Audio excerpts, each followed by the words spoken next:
નમસ્કાર પ્રણામ મિત્રો જય માતાજી જય શ્રીકૃષ્ણ મિત્રો આજની વાત છેલ્લે સુધી સાંભળવા નમ્ર વિનંતી છે વાત ઘણી લાંબી બનશે પણ સાંભળવા લાયક બનવાની છે તો ચાલો શરૂ કરીએ આજની વાત વિજયનગરના એરપોર્ટ પર ફ્લાઇટનું લેન્ડિંગ થયું અને શેઠ શ્રી મોરારીલાલ પોતાની એટેચી લઈને બહાર આવ્યા તેમના માટે આ રોજિંદો ક્રમ હતો અને લગભગ એરપોર્ટ સ્ટાફ પણ તેમને ઓળખતો હતો સિક્યુરિટી ચેકિંગ માટે બ્રેક કેસ બહાર નીકળવાના કાઉન્ટરની બાજુમાં આવેલા મશીન ઉપર મૂકી અને ટૂંક અવાજ આવ્યો અને બ્રેક ફેસ બીજી બાજુ બહાર આવી ગઈ અને મોરારીલાલ તરત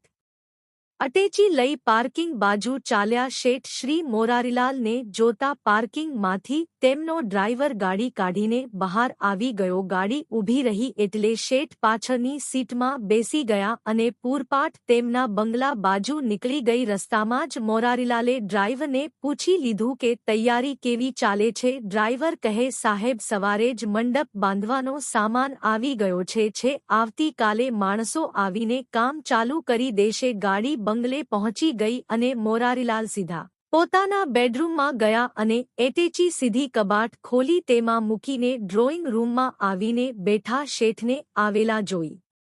અંદરથી રસોયાનો અવાજ આવ્યો અને ચા માટે પૂછી લીધું અને 5 મિનિટમાં તો ચા અને બિસ્કિટ ડાઇનિંગ ટેબલ પર હાજર હતા શેઠ 15 દિવસ પહેલા બેંકોક ગયા હતા ત્યાં તેમની ઝવેરાતની મોટી ઓફિસ હતી અને મહિનામાં 2 વાર તે બેંકોક જતા અને આવતા શેઠ મોરારીલાલના ધર્મપત્ની થોડા વર્ષ પહેલા કોરોનાની ફર્સ્ટ વેવમાં મૃત્યુ પામ્યા હતા તેમનો દીકરો સુનીલ અને વહુ નીતા કાયમી રીતે બેંકોકમાં સ્થાયી થયા હતા અને છોકરી સપના હમણાં 4 વર્ષ પહેલા જ પરણાવી હતી અને હાલ લંડન તેના પતિ સાથે છે તેના પતિને એક મોલ છે મોરારીલાલ એકલા પડ્યા હોવાથી તેમણે બીજા લગ્ન કરવાની વાત પોતાના મેનેજરને હસતા હસતા કહી હતી અને તે મેનેજરની આનંદે તે વાત સિરિયસલી લઈ તેના નજીકના સંબંધીની 45 વર્ષની ઉંમરની વિધવા તરુલતાનો ફોટો તેમને બતાવ્યો અને પછી એક મુલાકાત ગોઠવાઈ અને થોડીક ચર્ચા વિચારણા પછી લગ્ન નક્કી થયા જે 17મી તારીખે યોજાયા હતા તેમની પુત્ર વધુ નીતાને આ લગ્ન જરૂરી નહોતા લાગતા અને તેણે નારાજગી બતાવી હતી પરંતુ સુનીલે તેને સમજાવી હતી કે સમયનું કામ કરશે આપણે વિરોધ કરવાની જરૂર નથી અને દીકરી સપનાએ પણ વિચારીને પગલું ભરવા સલાહ આપી હતી પરંતુ મોરારીલાલ પોતે સાવ 50 વર્ષની ઉંમરમાં એકાકી જીવન જીવવા તૈયાર નહોતા અને બેસુમાર દોલત હતી એટલે બીજે કોઈ જગ્યાએ લખણ ઝળકાવવા તેના કરતા કાયદેસર લગ્ન કરી સુખી થવું એવી તેમની માન્યતા હતી અને આ બાબતે એકવાર પોતાના મેનેજર સાથે ચડતા થતા પોતાના મોબાઈલમાં એક ફોટો બતાવ્યો જે તેમને પહેલી નજરે ગમી ગયો અને પછી 2 મુલાકાત યોજાઈ અને સુનીલ તથા નીતા સાથે પણ મુલાકાત થઈ અને સર્વવાટ જોયા વગર જ મોરારીલાલે યશ કહી દીધું અને વાત પાકી થઈ ગઈ અને આજે 12મી જાન્યુઆરી હતી અને શેઠ બેંકોકથી આવી પણ ગયા આવતાની સાથે જ ચા નાસ્તો પતાવી મેનેજર આનંદને ફોન કર્યો અને તરુલતાને એકવાર બંગલે લઈ આવવા વાત કરી આનંદે કહ્યું કે તે આવતીકાલે બપોરે તેને લઈને બંગલે આવી જશે અને એ પછી ધંધાની વાતો ચાલી અને ફોન પૂરો થયો તરુલતા વિધવા થઈ હતી તેની પાછળ કદાચ તેનું યુવાન જ જવાબદાર હતું તેવું તેની સાસરીવાળાનું માનવું હતું કેમ કે તરુણ લલતાનું 2 વાર અપહરણ કરવાની કોશિશ થઈ હતી પરંતુ તે લોકોના કામયાબ રહ્યા હતા અને આ વાતને 15 દિવસ પણ નહોતા થયાને તેના પતિને અકસ્માત નડ્યું હતું અને તેમણે તારુલતાને તેમની મિલકતથી ફારેક કરી પિયર રવાના કરી દીધી હતી અને એ પણ ફક્ત 25 વર્ષની ઉંમરે અને એ પછી 2 વખત તેના લગ્ન નક્કી થયા હતા અને મફુક રહ્યા હતા તેઓ આનંદનું કઈ એવું હતું મોરારીલાલે પોતાના મિત્ર દ્વારા તરુલતાની જૂની સાસરીમાં પણ તપાસ કરાવી હતી અને તેના પતિનો અકસ્માત થયો હતો તે વાત સાચી હતી પછીની વાત તેઓ જાણતા નથી તેવું તેમનું કહેવું હતું મોરારીલાલ શેઠના લગ્ન તરુલતા સાથે ગોઠવાયા અને તૈયારીઓ પણ ચાલુ થઈ ગઈ પરંતુ હજી સુધી પુત્ર વધુ નીચાનું મન માનતું નહોતું તેને લગન અટકાવવા માટે સુનીલને કહ્યું, પરંતુ ઉપરથી સુનીલે તેને કહી દીધું કે એ પપ્પાની અંગત બાબત છે, તું કે હું હવે પાછા વિજયનગર જઈને કાયમ રહી શકવાના નથી અને પપ્પા હજી ધંધો તેમની રીતે મહેનત કરે છે અને તેમની આવક પણ સ્વતંત્ર છે, તેથી તું કે હું એ લગન અટકાવી શકીએ નહીં અને વાત હવે બહાર પડી ચૂકી છે. લગભગ ઇન્વિટેશન કાર્ડ પણ વહેંચાઈ ગયા છે અને જ્યાં ત્યાં બધે એડવાન્સ પણ ચૂકવાઈ ગયા છે, તેથી હવે એ વિચારવું જ નહીં. અને બીજી એ સ્પષ્ટ વાત તને પણ કહી દઉં, તને ના પસંદ હોય તો તું લગનમાં નહીં આવે તો પણ ચાલશે, તું બીમારીનું બહાનું બનાવી હોસ્પિટલમાં દાખલ થઈ જજે. અને સુનીલને આ વાત સાંભળીને નીતાને થોડુંક લાગી આવ્યું અને એવી બીક પણ લાગી કે ક્યાંક એ લગન બંધ રખાવવાની જાણીમાં પોતાનું લગ્ન જીવન ખોરંભે ના પડી જાય. નીતાએ છેલ્લા હથિયાર તરીકે પોતાની નણંદ સપનાને ફોન કર્યો. નીતા કહે, હેલો મોટી બહેન, એક વાત કહું, ખોટું ના લગાડશો, આજે લગન થઈ રહ્યા છે, એકંદરે સારું નથી થતું. જે બાઈ પસંદ કરી છે તે વધારે પડતી દેખાવડી છે અને આટલી સુંદર બાઈ 25 વર્ષે વિધવા થયા પછી છૂટાછેડા લઈ લે અને એ પછી પણ 20 વર્ષ જો ઘેર બેસી રહી હોય તો તેનામાં કાંઈક તો વિચારવા જેવું હોય. બાકી આજના સમયમાં લોકો બે છોકરાની માં હોય તો પણ રૂપાળી જોઈને ભગાડી જાય છે, માટે જરાક વિચારી જોજો. પાછળથી આપણે પહતાવાનો વારો ના આવે. સપનાએ ફોનમાં કહ્યું કે એ વાત તો સ્પષ્ટ દેવા જેવી છે કે તમે કે હું હવે પપ્પાની સેવામાં રહી શકવાના નથી, કેમ કે પરદેશીએ. બીજી વાત, હજી પપ્પાની ઉંમર પણ ના કહેવાય, તેમને પણ કંઈક અંગત લાઈફ જેવું હોય જેવું આપણે ને છે, માટે બહુ લાંબી ચિંતા કરવાની નહીં. હું મારે ઘેરે સુખી છું અને તમે તમારા ઘેર માટે જે થશે એ જોયું જશે. અમે બે દિવસ પછી નીકળવાના છીએ અને તમે પણ આવી જજો. આખરે તમે જ તો ઘરના વહુ તરીકે બધી જવાબદારી તમારી છે, જરાક મન મોટું રાખજો. નીતાના બધી બાજુથી હાથ હેઠા પડ્યા અને તેણે લગ્નમાં જવા માટે પોતાની બેટ ભરવાની ચાલુ કરી દીધી અને સુનીલે પણ ટિકિટ બુક કરાવવા કહી દીધું. અને 10 મિનિટ પછી સુનીલનો સામો ફોન આવ્યો કે આજ સાંજની ટિકિટ થાય એવી છે તો લઈ લેવી છે અને નીતાએ હા પાડી અને ટિકિટ બુક થઈ અને બે વિજયનગર આવવા નીકળી ગયા. અને ડ્રાઈવરને પણ કહેવા મોરારીલાલને ફોન કરી દીધો હતો, પરંતુ ડ્રાઈવર રાત્રે બીજા કામમાં હોવાથી મોરારીલાલે કહી દીધું કે ટેક્સી કરીને આવતા રહેજો. ડ્રાઈવર કામ માટે લખનઉ ગયો છે. સુનીલ અને નીતા ટેક્સી કરીને આવી ગયા. થોડો આરામ કરીને પછી પરવારીને નીચે ડ્રોઈંગ રૂમમાં નીતા આવી એટલે મોરારીલાલે પોતે ગોઠવેલ બધી વાત નીતાને સમજાવી દીધી. સાથે સાથે તરુલતાને સાથે લઈ જઈ તેના માટે ખરીદી કરી હતી તે પણ બતાવી દીધી. તરુલતા માટે દાગીના કરાવ્યા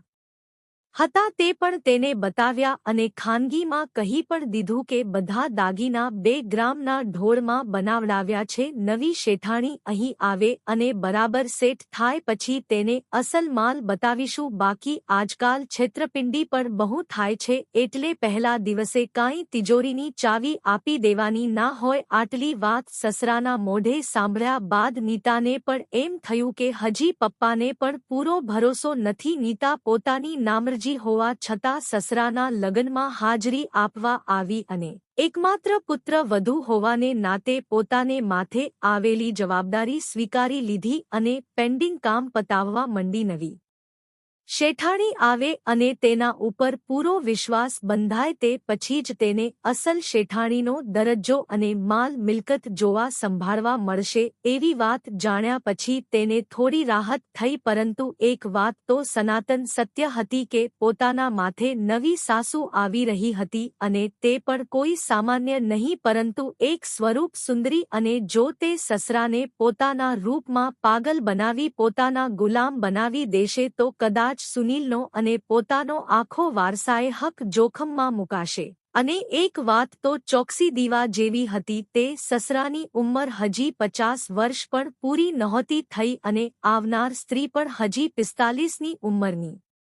હતી એટલે સ્વાભાવિક છે કે બંને શારીરિક સંબંધથી જોડાય અને ઉંમરના હિસાબે ફરી તેમનું દાંપત્ય જીવન સુખમય વીતે અને ફળ સ્વરૂપમાં નવા વારસદાર આવે પણ ખરા, કેમ કે આ બેમાંથી એકે હજી ફ્રોડ કહેવાય એવા તબક્કે પહોંચ્યા નહોતા અને 1-2 કરતાં 8 દિવસ પસાર થઈ ગયા અને લગ્નનો દિવસ આવી ગયો. આગલા દિવસે ગરબા અને સંધ્યાનો પ્રોગ્રામ હતો અને આ પ્રોગ્રામ એટેન્ડ કરવા મોરારીલાલ અને સગા વહાલાઓએ તરુલતાને પણ બોલાવવાનો આગ્રહ રાખ્યો અને મેનેજર આનંદ જ મિડલ મેન હોવાથી તેને ગાડીમાં લઈ આવ્યા. તરુલતા આવી અને તેનો ઠાઠ અને રૂપનો ઠસ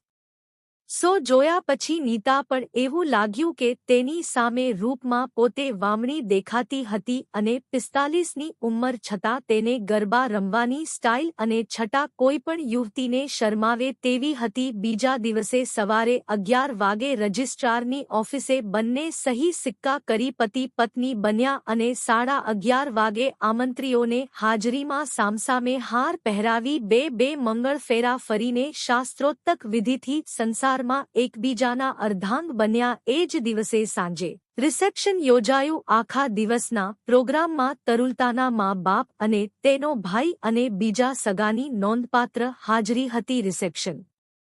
પત્યા પછી તરુણતાના પિયરિયા તો પોતાને ઘેર પરત ફર્યા અને તરુણ લલતાએ એક નવોઢાની શાંતિથી મોરારીલાલના બેડરૂમ અને તેમાં પણ આજે ખાસ પ્રસંગને અનુરૂપ સજાવેલ બેડનો કબજો લીધો. બરાબર 2 કલાકના વિલંબ બાદ મોરારીલાલ પોતાના બેડરૂમમાં પ્રવેશ્યા અને સૂનો પડેલો બેડરૂમ ફરી સજીવન થયો. મુખ્ય લાઇટ ઓફ થઈ રંગબેરંગી નાઇટ લેમ્પ ચાલુ થતો અને કંઈક શર્મના આવેગમાં તરુલતા શરમાતી શાંત હતી અને મોરારીલાલે તરુલતાના શાંત પડેલા યૌવનને ફરી એકવાર હલબલાવી મૂક્યું અને પહેલાથી દિવસથી તરુલતાએ પોતાનું સર્વસ્વ ન્યોહા કરી દીધું અને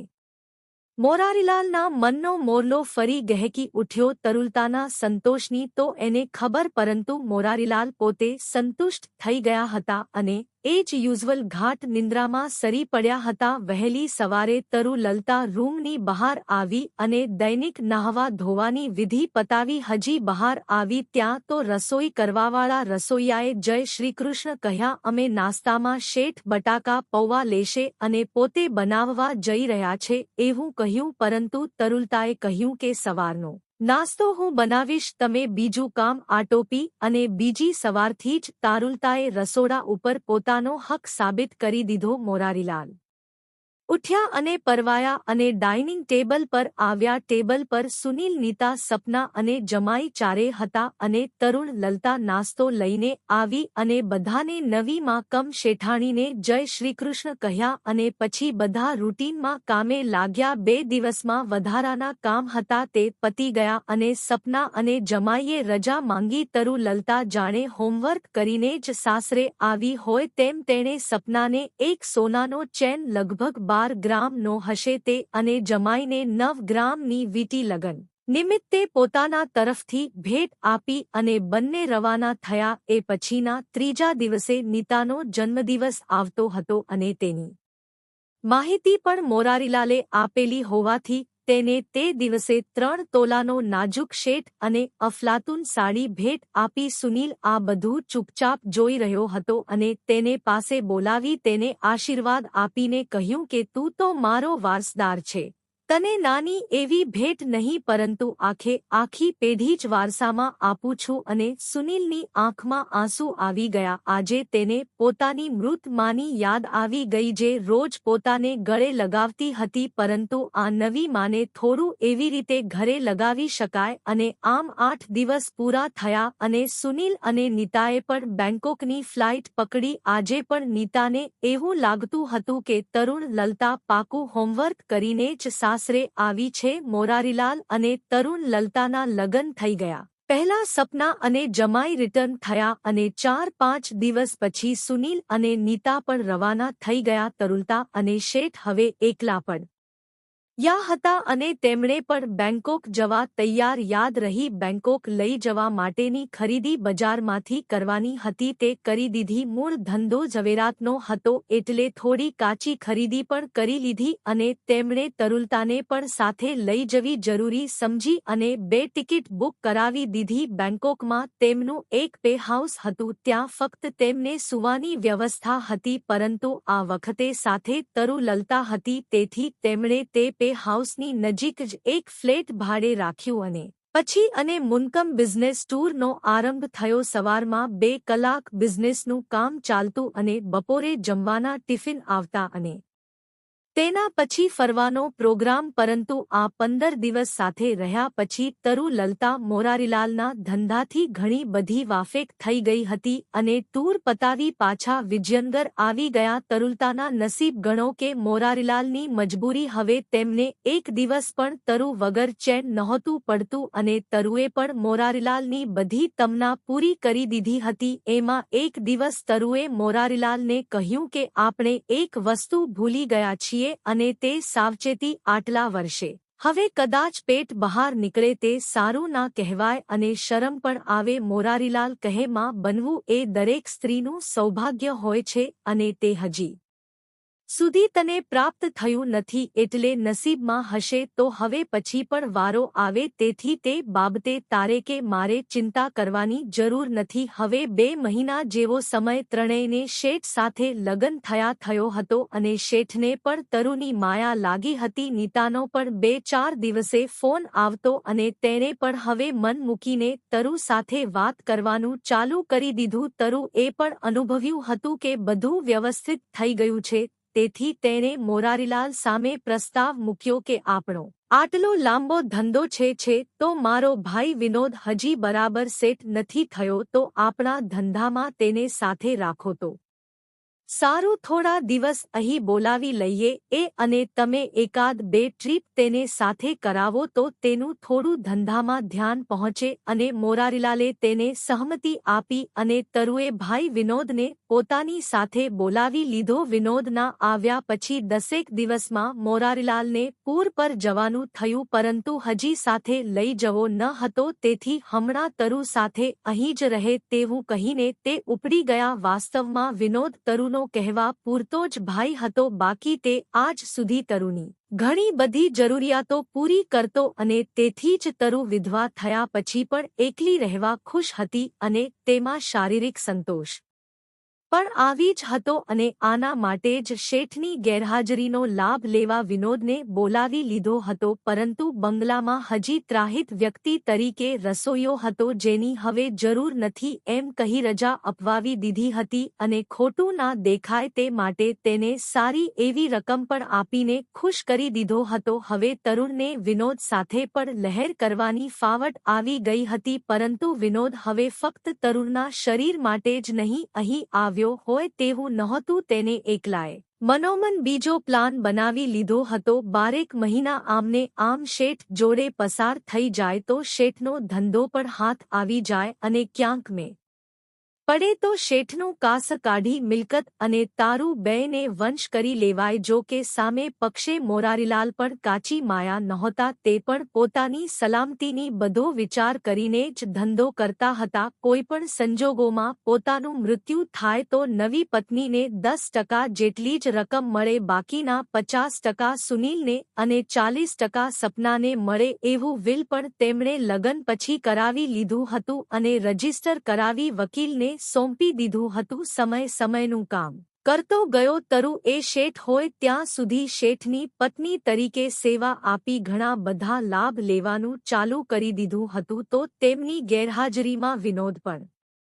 તરુ માટે રમકડું બની સેવા આપતો પરંતુ તે તેના ધ્યેયમાં આગળને આગળ વધતો હતો આ બધા સંજોગોમાં શેઠને એકવાર અગત્યના કામે ઓસ્ટ્રેલિયા જવાનું થયું એવું કહ્યું અને તે દરમિયાન તેમણે વિનોદને પોતાની જગ્યાએ બેંકોક મોકલવા વિચારી લીધું અને તેને રવાના કરી દીધો બેંકોકની સફર વિનોદ માટે પહેલ વહેલી હતી અને આમાં પણ શેઠ મુરારીલાલની એક ચાલ હતી તેમણે વિનોદની પરીક્ષા લેવા જ આખી યોજના બનાવી હતી પોતાની ગેરહાજરીમાં વિનોદ કેટલો પ્રમાણિક અને વફાદારીથી ધંધો કરે છે તે જોવું હતું પરંતુ વિનોદને પોતાની યોજના સફળ થઈ એવો અંદાજ હતો અને તેણે માલ ચોરાઈ ગયો એવો પ્લાન બનાવી દીધો અને આખી ડીલ કેન્સલ કરી. મોરારીલાલ હકીકતમાં બેંકોમાં જ હાજર હતા. તેમણે વિનોદની નિયત સાફ જોઈ હતી અને એક ખાનગી માણસથી તેનું કામ તમામ કરાવી દીધું, જેની ખબર તરુને પણ 15 દિવસ પછી મોરારીલાલે ઘેર આવીને કહ્યું પછી પડી. હવે મોરારીલાલને તરુ ઉપરથી પણ વિશ્વાસ ઉડી ગયો હતો, કેમ કે તેમણે વિનોદની ગુસપુસ એકવાર સાંભળી લીધી હતી અને એ પછી જ તેમણે વિલ બનાવડાવ્યું હતું. વિનોદનો કાંટો કાઢી નાખ્યા પછી હવે તેમણે તરુણનો પણ હિસાબ કરી નાખવા વિચારી લીધું અને તેના માટે તરુને સાથે લઈને ફરી એકવાર બેંકોકની વિઝિટ ગોઠવી. એકવાર અચાનક તરુલતાને ફોન લગાડ્યો અને તે વખતે તરુલતા વિનોદ સાથે વાત કરતી હતી ઘરમાં અને તે મોરારીલાલ પોતે સાંભળી અને મનમાં વિચાર કર્યો કે વિનોદને મારું કાસ કાઢવા અવાજ અહીં ગોઠવ્યો છે અને ખરેખર જોવા જોઈએ તો મેનેજર આનંદે તરુ લલતા સાથે ઓળખાણ કરાવી હતી, તે પણ આમાં સામેલ હોવો જોઈએ, પરંતુ આજ સુધી એવા કોઈ ઇનપુટ તેમને મળ્યા નહોતા જેમાં આનંદની સંડોવણી હોય. તે છતાં પોતે સાવધ બની ગયા હતા.